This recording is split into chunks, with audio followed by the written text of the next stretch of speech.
देखो विक्रम लैंडर केउठारे पड़िथिबार देखिबाकू मिलिथिला जहा इसरोर वैज्ञानिक मानक निश्वास अटकाई देथिला। हाँ बंधु माने एहा एक जंत्रणादायक घटना। चंद्रयान 3 पंचम ऑर्बिट रे बुलुछि। जल्दी लुनार ट्रांसफर टेरिटरी को जिबा परे एहा चंद्रर माध्याकर्षण आडको गति करिवो एवं एहा परे चंद्रयान 3 को सेही परीक्षा दे गति करिबाकू पड़िबो जहा चंद्रयान 2 सहित होइथिला एवं चंद्रयान 2 रो विक्रम लैंडर को झेलिबाकू पड़िथिला। हाँ एही हार्ड लैंडिंग बहुत जंत्रणादायक। हाँ बंधु माने सेतेबेले समय 2019 सेप्टेम्बर 6 थिला एवं चंद्रयान 2 लैंड करिथिला।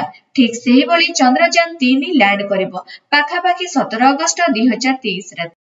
हाँ बंधुगण चंद्रयान 2 जेतेबेले लैंड करुथिला सेतेबेले सब किछि योजना अनुसार चली। चंद्रयान 2 रो ओजन प्राय 1400 किलोग्राम थिला। एथरा चंद्रयान 3 रो ओजन 3.8 टन अटे एवं एहाकू 3,84,000 किलोमीटर जीवाकू पड़िबो।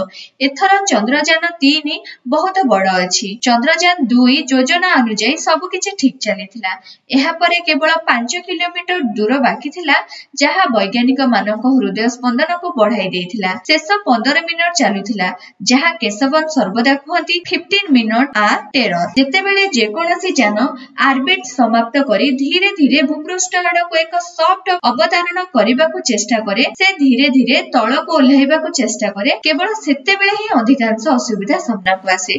चंद्रयान 2 सह एपरि किछि घटिथिला। चंद्रयान 2 निज गति को सठिक भाव में नियंत्रण करिबारे सक्षम होइनथिला। तथापि चंद्रपृष्ठरु 5 किलोमीटर स्पर्श पूर्वरु सब किछि ठीक चलीथिला। जेतेबेले एहा 2.1 किलोमीटर रे पहुंचीथिला सेतेबेले हठात जोगाजोग बंद होई जायथिला। भारतर इसरो ठारू सेतेबेले हठात जोगाजोग बंद होई जायथिला। अनेक लोक भाबती जे संजोग नष्ट होई जायथिला सेथिपई वैज्ञानिक माने जोगाजोग करिबारे सक्षम होई नथिले। एही कारणरू इसरो चंद्रयान 2 रो क्रैश अवतरण होइथिला। किंतु वास्तव रे एहा थिला जे जेतेबेले चंद्रयान 2 क्रैश लैंड होइथिला सेतेबेले जोगाजोग होई पारि नथिला जेतेबेले हार्ड लैंडिंग होई सारिथिला। ऑनबोर्ड कंप्यूटर जहा सेही समय रे चंद्रयान 2 उपस्थित परे स्थापित होइथिला से मिशन अवतरणर संपूर्ण मार्गदर्शक थिला। किभଳି तळको ओल्हाइबो ताहा सेतेबेले कमांड सेंटर रो कोनोसी निर्देश पठा जाउ नथिला। अवतरण प्रक्रिया पई इसरो रे बसिथिबा वैज्ञानिक माने कोनोसी डिसाइड करू नथिले। ताहा केवल लागिथिबा ऑनबोर्ड कंप्यूटर ही समस्त निष्पत्ति नेउथिला। केउ जगह रे अवतरण करिवो से ही डिसाइड करूथिला। सेही अनुसार से अवतरण करिबा समय रे थ्रस्टर को फायर करी निजर गति ह्रास करूथिला। किंतु एहा कुहा जायछि जे सेही समय रे चंद्रयान 2 रो ऑनबोर्ड कंप्यूटर एआई सेते शक्तिशाली नथिला एवं केउठारे अवतरण करिबा ठीक ताहा से विचार करि पारु नथिला। सेथिपई कोनोसी निष्पत्ति भूल होई गला किंबा एहा मध्ये होई पारे जे से सक्षम होई नथिला सठिक भाबरे कमांड देबाकू। एही कारणरू गोटिए थ्रस्टर रे एक समस्या देखा देथिला जेउथि पई चंद्रयान 2 रो अभिमुख्य बदली गला एवं ओलट पालट होई सीधा भूमि रे खसी गला। जेतेबेले एहा ओलट पालट भाबरे ओल्हाइथिबो बहुत उच्च बेगरे ओल्हाइथिबो। सबुठारो बड़ कथा हेउछि जे एहा एपरि भाबरे योजना करा जायथिला जे घंटा प्रति 7 रु 8 किलोमीटर बेगरे अवतरण करिवो किंतु अधिक द्रुत गति रे ओल्हाइथिबार देखा जाय। कारण ओलटा होई जिबा परे एहार रेट्रो थ्रस्ट ऊपर को होई जायथिबो जहा अनुमान करा जाउथिला जहा फल रे गति बढ़ी जायथिबो। जेउठारे यह अवतरण करिवार थिला लैंडिंग स्थान ठार 500 मीटर दूर रे जहा पाइपलाइन थिला एहा प्राय आधा किलोमीटर जिबा परे सेठारे दुर्घटनाग्रस्त होइथिला एवं हार्ड लैंडिंग होइथिला। इसरो सहित संपर्क भांगी गला। कुहा जाय जे एहार डाब्री ठारू प्राय 700 मीटर दूर रे पड़िथिला। एहा एपरि घटे कारण चंद्रर माध्याकर्षण बहुत कम। वर्तमान संपर्क भांगीबा मात्रे इसरोर वैज्ञानिक माने भाबिले जे एहा कुआडे गला। लोक माने खोजिबाकू चाहुतिले किंतु सेठारे कैमरा लगा जाय नथिला किंबा ताको कैमरा काम करू नथिला। तेणु लैंडर विक्रम को एही कारणरू खोजिबा आरंभ करा जायथिला।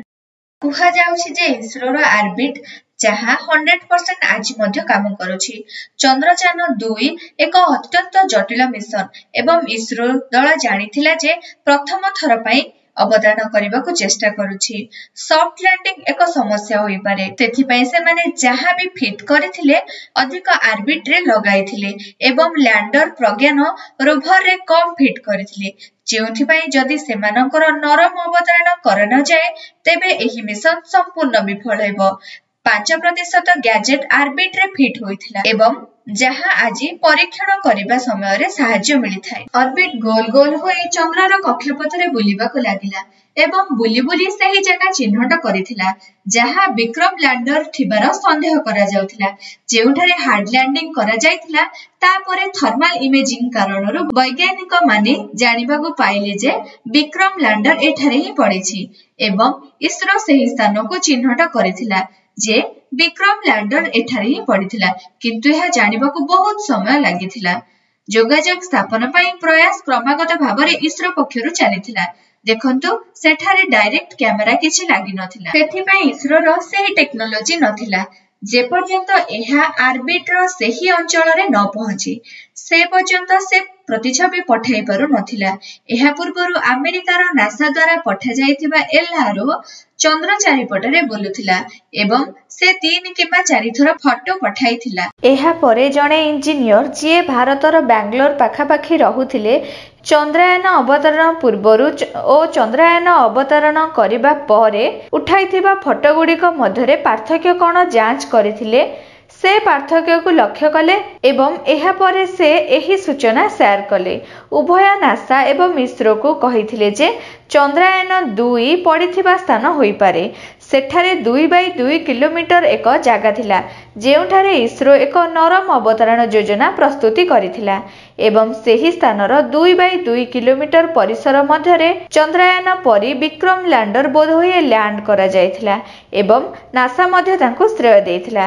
ପରେ ଇସ୍ରୋ ନିଶ୍ଚିତ କଲା ଯେ ସେମାନେ ପୂର୍ବରୁ ସୂଚନା ପାଇସାରିଛନ୍ତି। ଆସନ୍ତୁ ଜାଣିବା ଯେ ଯେଉଁଠାରେ ଚନ୍ଦ୍ରାୟନ-2ର ଭଗ୍ନାଂଶ ପଡ଼ିଛି ସେହି ଅଞ୍ଚଳଠାରୁ 100 କିଲୋମିଟର ଦୂରରେ ଏଥର ଚନ୍ଦ୍ରାୟନ-3 ଅବତରଣ କରିବାକୁ ଚେଷ୍ଟା କରିବ। ଏଥର ମଧ୍ୟ ସମାନ ସମସ୍ୟା ଚନ୍ଦ୍ରାୟନ-3 ସାମ୍ନାକୁ ଆସିବାକୁ ଯାଉଛି, କିନ୍ତୁ ଏଥର ଏହାର ଅନବୋର୍ଡ କମ୍ପ୍ୟୁଟର ଅଧିକ ଶକ୍ତିଶାଳୀ ହୋଇଛି।